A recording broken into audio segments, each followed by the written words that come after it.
A very common misconception that I come across frequently as a mental health professional is parents convincing themselves that because their child gets good grades or plays sports, that somehow is an indicator that they could not possibly have anything going on negatively with their mental health, that they could not be struggling at all mentally, emotionally, or behaviorally. But here's the thing. People can be doing well academically in work or whatever it may be and still have experienced severe trauma and have trauma responses and severe things going on with their behavioral and emotional and psychological health. Happens all the time. For example, there are multiple, this is an extreme example, but there are multiple serial killers who went to Ivy League schools and did extremely well, right? Your child can get good grades and play basketball and also be severely struggling. That's why I don't, when I have a new client, ask them to give me their transcript and then say, oh, if you have straight A's, then there's nothing for us to do here in therapy.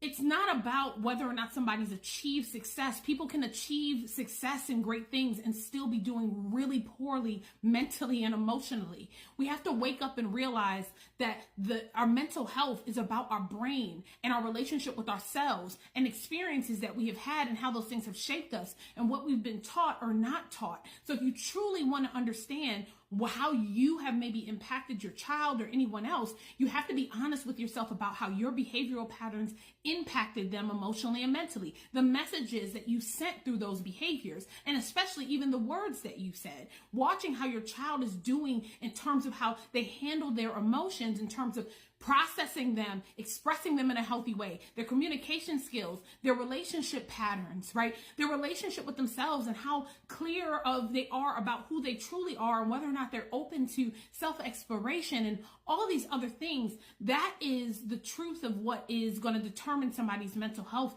It's not about whether or not you were able to get straight A's. There are people who got straight A's because when they didn't, they were abused severely. That is not a sign that you are doing well with your mental health. It's about the quality of your relationship with yourself, the skills that you have or don't have, the level of education that you have around your brain and how it functions and how to respond to behaviors and emotions and thoughts in an appropriate way, whether or not you suppress, because that's toxic AF and it takes a toll on us that leads to mental and physical health disorders, including things like dementia later in life.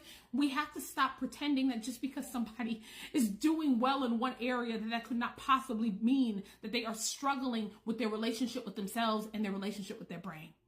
Mental health is by far the most important thing that there is. That is not up for debate. Your brain is all that you are. And so when you don't take care of it, you don't understand it. And when you run away from it, bad things happen.